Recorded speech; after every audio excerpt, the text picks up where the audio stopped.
My name is Jessica, and I work from home, taking care of my father-in-law at my in-laws' house. It seems that my father-in-law has always been dedicated to his work, but he overdid it and injured his back, causing his overall health to decline. Since my mother-in-law is elderly and couldn't take care of him alone, I agreed to live with my husband, Peter, at his parents' house and help out. The family home is a spacious single-story house that has been around since my father-in-law's father's time. Maybe it's because of living in such a big house, but both my mother-in-law and Peter are a bit arrogant. Despite being a housewife, my mother-in-law says that she can't live a commoner's life, and Peter, even though he doesn't earn much, insists, "I'm different from the average person." I've come to know their arrogance since living with them. But as they do enough housework to compensate for their lavish spending, I've kept silent. It seems that my father-in-law shares the same sentiment as me.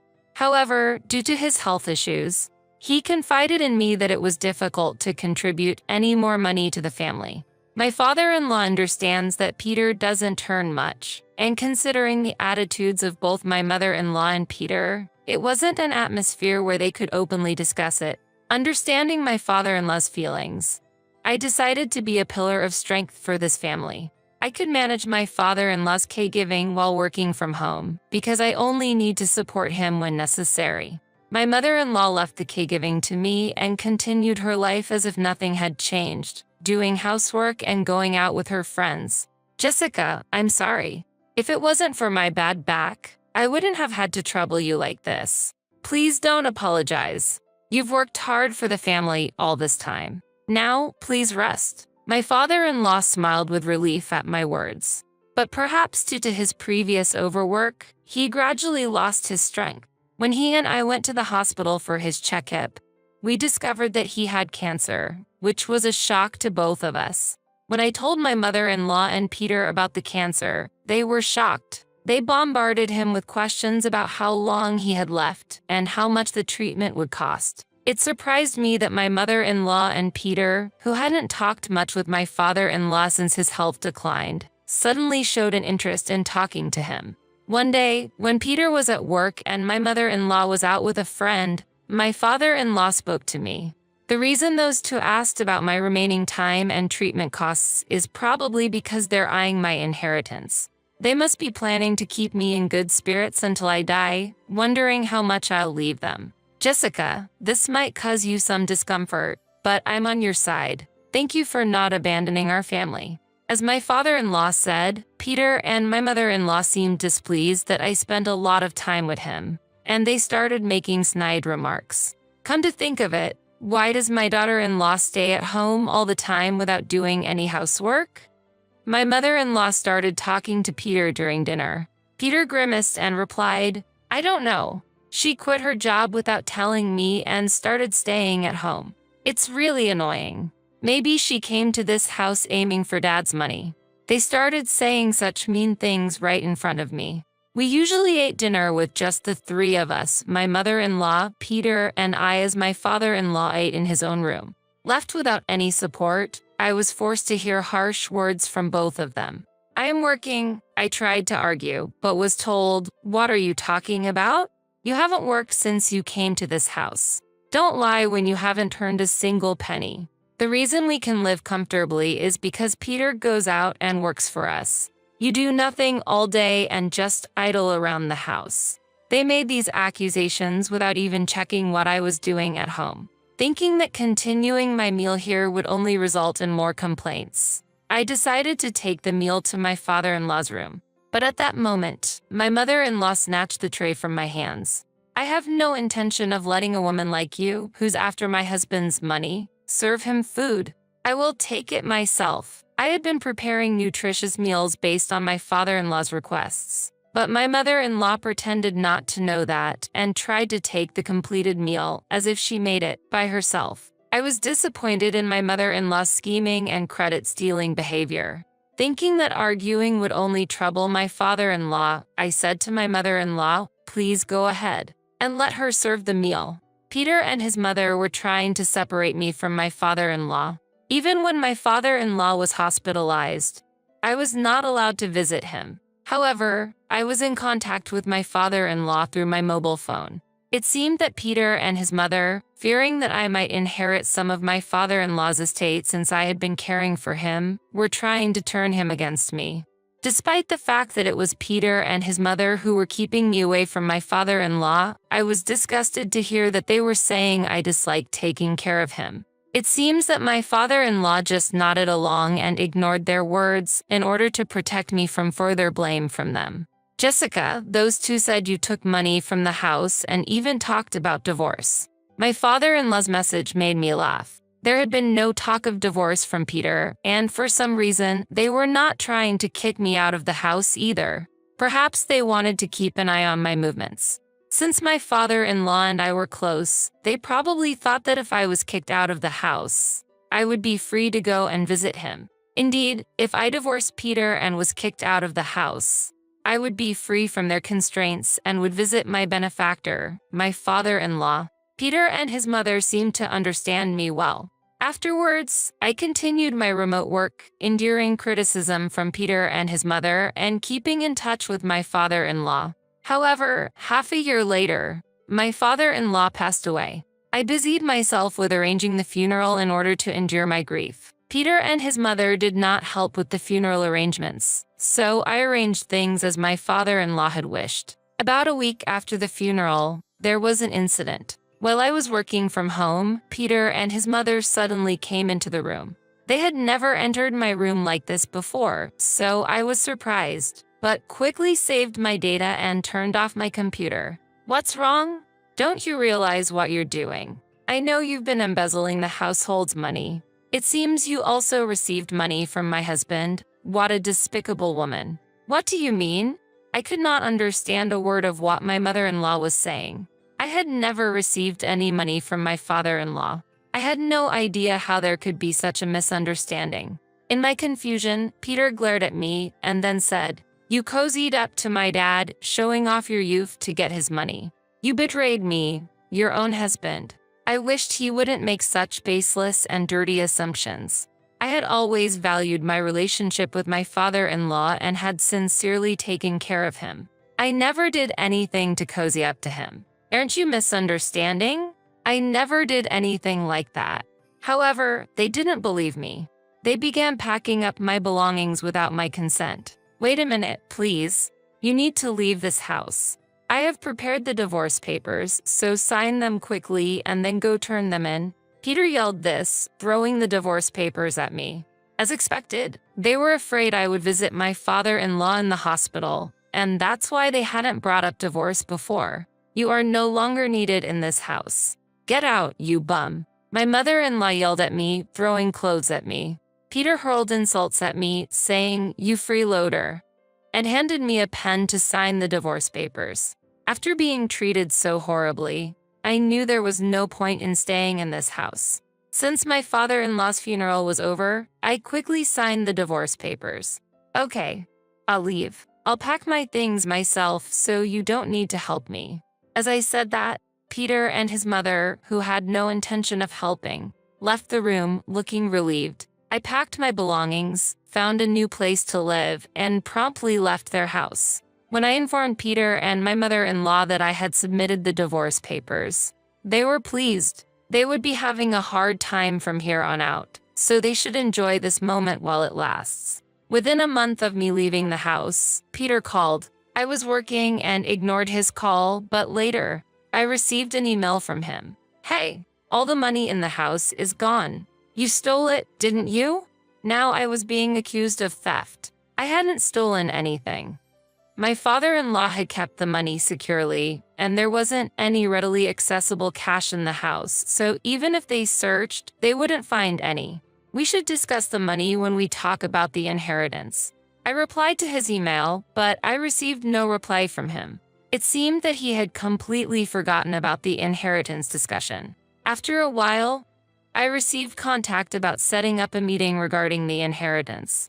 I had decided not to block their contact until I was called for such a meeting, so I headed to my former in-law's house as instructed. It's odd to call it my in-law's house since Peter and I are now divorced. When I arrived, my mother-in-law, Peter, and another man in a suit were waiting in the living room. When the man read the will, Peter and my mother-in-law turned pale. The majority of my father-in-law's estate was left to me, the house to my mother-in-law, and the remaining money to Peter. Hearing this, my mother-in-law screamed, "That's a lie. Why does this woman inherit the majority of the estate? The only family of that man are myself and Peter. This woman is a stranger." The man in the suit was shocked at how Peter's mother dramatically changed, almost lunging forward in her agitation. Peter glared at me and said, "It's ridiculous that most of the inheritance is going to you. Did you manipulate Dad or something?" Determined to end my relationship with Peter and my mother-in-law, I decided to ask something that had been on my mind. "By the way, why did you think I was getting money from your father?" "Stop changing the subject. I just want to clear up any doubts since we won't be involved with each other anymore. Can you just tell me?" Dad said it last time. "Jessica, money every month." His words were broken because he wasn't fully conscious, but he definitely said it. "That means Dad was lending you money every month, right? You've got it backwards." "What?" Finally, I understood why Peter and my mother-in-law had mistakenly thought that I was borrowing money from my father-in-law. In reality, I was the one contributing about $5,500 every month to my father-in-law, or rather, to their house. Maybe he was talking about me providing $5,500 monthly as living expenses. He used to apologize for taking money from me every month. "What? $5,500 every month? Why were you contributing money to the house?" "Because neither you nor your mother contributed a single penny, despite your father being unable to work anymore. That's why I was supporting this house. I felt uncomfortable not contributing while living here. But still, $5,500. The maintenance of your big house and your mother's spending made it that much. But I wanted to enjoy the good food and other benefits that came with it, so I kept quiet. I had been satisfied with our life because I had my father-in-law on my side and I wasn't particularly troubled, so I never mentioned anything to Peter or my mother-in-law. But I was very surprised that most of the inheritance would be coming to me. If the majority of the inheritance doesn't go to Peter and my mother-in-law, it will be difficult for them to pay the house's maintenance and other living expenses. How could you afford to pay $5,500 every month? You weren't working, were you? I told you that I was working from home, remember? We had that conversation before I moved in. Have you forgotten? Did you tell me something like that? Apparently, Peter had completely forgotten about our conversation. I was astounded. If Peter didn't remember our conversation, my mother-in-law probably didn't know either.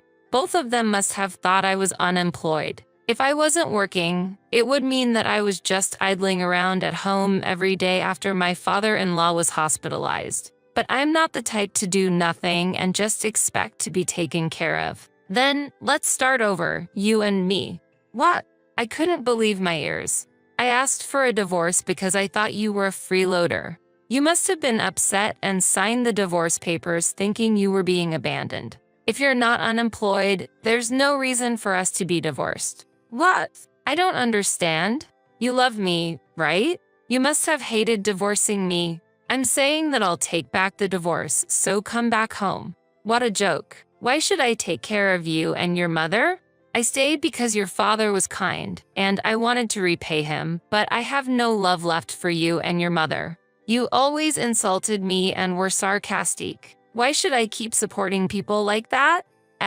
Your feelings for me, have they cooled off? Of course, there's no love left. At this moment, Peter was receiving the biggest shock of his life. He must have genuinely believed that I was still infatuated with him. All this time, instead of being on my side, he conspired with my mother-in-law to kick me out of the house. If he thought that I still liked him after that, he's a complete fool. I sighed deeply. My mother-in-law, advised by the man in the suit, finally understood that they would receive hardly any inheritance and was deeply disappointed. You and your mother will have to live together from now on. I won't support you with any more of my money. With your monthly salary of $2,000, you will have to adjust your lifestyles. That's... I had no intention whatsoever of renouncing my inheritance rights for Peter and my mother-in-law. I am not that kind-hearted. Ignoring their demands for money, I left the house. I had no plans to interact with Peter and my mother-in-law in the future, so I blocked their contact and changed my mobile phone. Of course, Peter and my mother-in-law don't know my current address. After a while, I heard that Peter and my mother-in-law had visited my parents' house. My parents live far away, and I was surprised to hear that they had suddenly shown up there. According to my mother, Peter and my mother-in-law seemed to think that I was living there. Bring out Jessica immediately. Even if we're divorced, she is still my wife. All the wife's money is mine. I will never forgive her for running away with my property. If you hide her, I can't promise what will happen to you. Peter and my mother-in-law were shouting in front of my parents' house. My parents were frightened and immediately called the police. Surprisingly, when the police arrived, Peter and my mother-in-law assaulted the officers, injuring them, and were then taken into custody. I learned that they had sold the large house they lived in and moved to a rundown apartment. However, they still continued their lavish lifestyle and naturally fell into financial difficulty. They resorted to crime, like stealing beef from the local supermarket, showing a serious decline in their overall situation. Knowing they had no intention of earning money and were prone to criminal behavior, I became terrified. Now it seems that they are incarcerated. If they are ever released from prison, to prevent them from finding me, I have told people around me about them and ensured that my personal information remains confidential. My parents are also selling their current house and starting a new life in the countryside, as they had planned before, so Peter and my mother-in-law won't be able to find them. My name is Lucy. I live with my husband, Michael. We first met back in our student days. We started dating soon after and continued our relationship through the transition from students to working adults. Then, Michael proposed, and that led us to marriage. Since we had a loving relationship and lived together, other than the fact of being officially married, not much changed after the wedding, and we have been living peacefully as a couple without any conflicts. We were seen by our in-laws as a harmonious and peaceful pair. However, our gentle nature may have seemed too soft to those two. Those two refers to my sister-in-law, Emily, and her husband, Richard. They had married 2 years before us. Having been with Michael for a long time, I was well aware of his sister's marriage, too. However, it seemed that Emily's wedding wasn't entirely smooth. She seemed to be the type who cared about appearances, declaring, "I will only invite women who look less attractive than me to my wedding," leaving her parents-in-law bewildered. I wonder what her friends, who were invited to the wedding, would think if they heard that. She must not have considered that at all to be able to say such things. I was told she uttered those words in front of the friends she invited, and the room was instantly enveloped in silence. One woman said, "Isn't that too much?" But she retorted, "Stop being jealous of me. You should be grateful I invited you all, who are almost in your 30s. Whether Richard's friends see you all as potential partners is another matter," and that made the atmosphere even colder. Despite being such a rude person, I couldn't understand why Richard doesn't divorce her. But the answer was quite simple. Richard, just like Emily, is someone who makes impolite comments. Far from admonishing Emily for mocking their wedding guests, Richard added insult to injury by saying, "Emily, it's cruel to confront them with the truth. Even ugly people have feelings." As a result, more of their own friends kept their distance from them. Even those who weren't invited to the wedding cut their ties with them after hearing stories from the attendees. While friends can sever connections, we, being relatives, find it hard to do so. This apartment is quite splendid. Normally, you'd think of a detached house as a mansion, but with this much space, even an apartment can be called a mansion. Emily suddenly visited our apartment and expressed her impression as she looked around. I was baffled by her unexpected visit. However, she proceeded to walk down the hall, opening doors one after another. All I could do was stand there, dumbfounded. Michael, her own brother, was just as surprised, standing with his mouth agape. While we were stunned, Emily freely snooped around our home. Where are the beer and snacks? Richard asked us, opening the fridge without permission. I couldn't help but be astonished by the audacity of my brother-in-law and his wife. In any typical household, opening doors and refrigerators without asking is considered rude, something we're all taught. I was just dumbfounded by their inability to follow such basic courtesy. I'm sorry, but may I ask what brings you here today? I inquired after taking a deep breath to compose myself. Didn't you invite Mom and Dad over to this apartment? It only makes sense that I, as your sister, would be welcome too, right? By the way, why haven't you offered any tea yet? She declared while munching on snacks she found in the kitchen cabinet without our consent. Eating snacks from the shelf without asking, then demanding tea? With a heavy heart, I served tea to Emily and Richard. It's true that a few days ago, we did invite my parents-in-law over, but that was for a special reason, not to show off our home. The term invite felt a bit off to begin with. I bet you served Mom and Dad some delicious sweets and fancy tea, huh? After all, you need to stay in Dad's good books, don't you? She said, looking at us with an uncomfortable gaze, laced with sarcasm. Neither Michael nor I could think of any reason to ingratiate ourselves with my father-in-law. We've never used flattery just to attract his attention. We just couldn't grasp whatever Emily was trying to say. What are you getting at, Emily? We're not trying to get Dad to like us or anything, Michael inquired. With a chuckle, Emily retorted, you wouldn't be able to stay at the company if you don't lick his boots, right? Michael and I exchanged glances, puzzled. True. My father-in-law runs a business, and Michael is one of his employees. But Michael works there earnestly. Under his father, who doesn't play favorites, he's been through tough training and now holds a position managing a team. There's no need for sycophancy to keep his job. Of course, it's only proper to show due respect to his father, the CEO of the company. I'm the center of the family, and Michael came into the picture later, right? So Michael should be concerned about Dad's feelings and mine. If I get upset, I could just ask Dad to kick you out of the company, she asserted confidently. Michael and I could only exchange looks. We had absolutely no idea what she was aiming for. Richard smirked proudly as Emily declared that we'd lose our jobs if we didn't bow down to her. I probably wasn't the only one who felt uncomfortable under his gaze. After making remarks beyond our comprehension, they left. They left behind scattered snacks and spilled tea. Sighing, we began to clean up quickly. What was she trying to say? That she'd have me fired? Michael murmured, does Emily really have a say in personnel decisions? I asked, and Michael shook his head. No way. As you know, Dad's not especially soft on family members. If anything, he's pretty strict. Seeing Dad's strictness makes me think. Mom spoiled Emily too much when she was young, he said, right?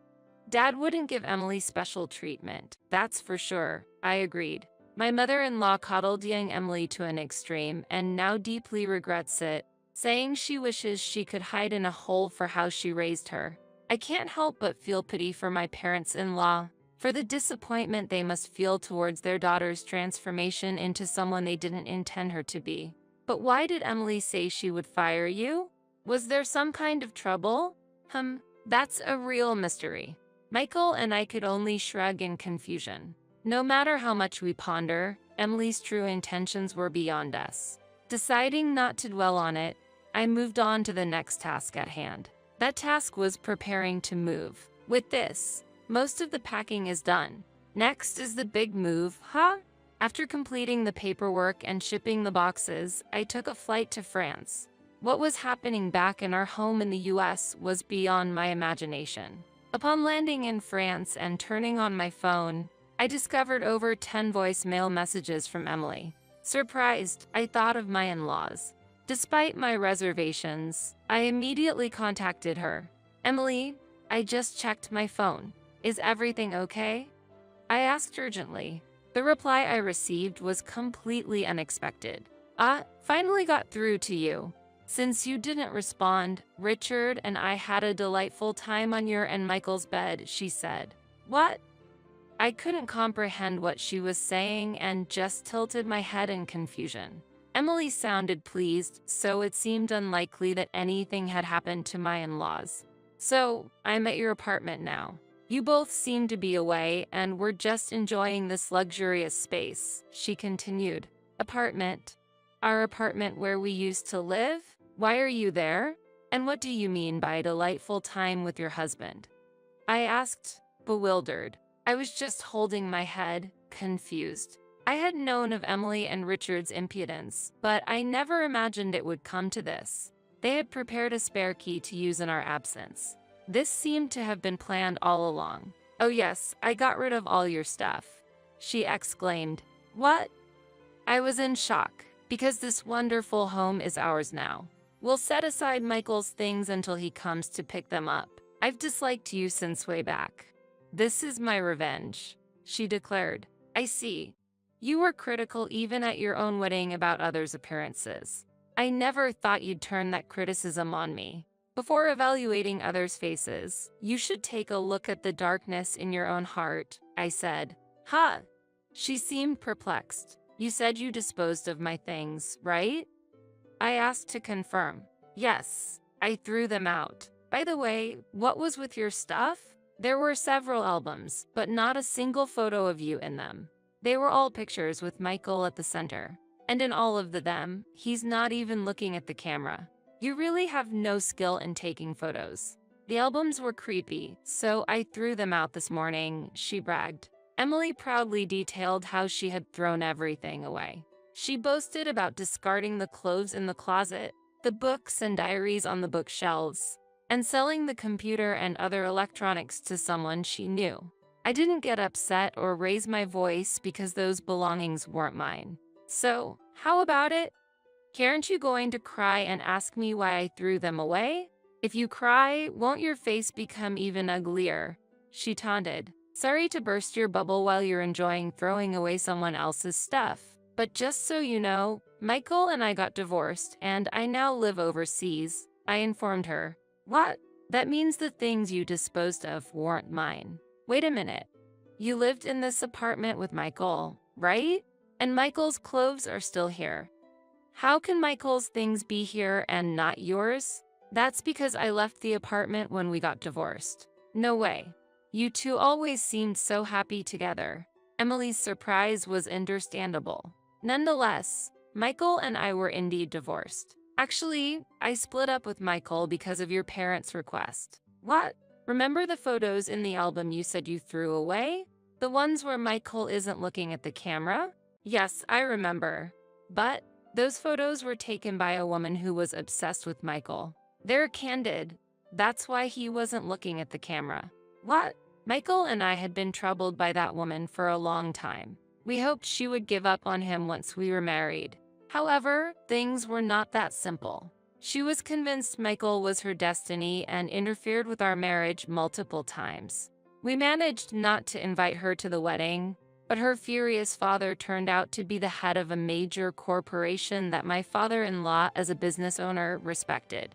Disregarding my daughter's feelings and proceeding with another woman? What's the meaning of this? If you don't marry my daughter, your business is over, he threatened without hesitation.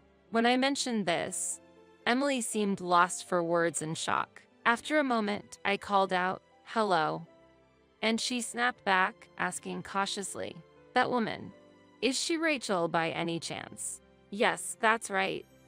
"You know Rachel, don't you? I heard she's your and Michael's childhood friend." "That Rachel? Is it really that Rachel?" It seemed Rachel had misunderstood their childhood friendship as something more and had harbored this misconception for years. Suddenly, Emily's cheerful tone changed drastically. "Don't tell me. After you got divorced and left this apartment, Rachel moved in to live here with Michael." "Exactly. So the photo albums, clothes, and diaries I got rid of they would all belong to Rachel, wouldn't they?" The moment she realized the situation, she inadvertently gasped. It seemed Rachel was someone Emily would rather avoid.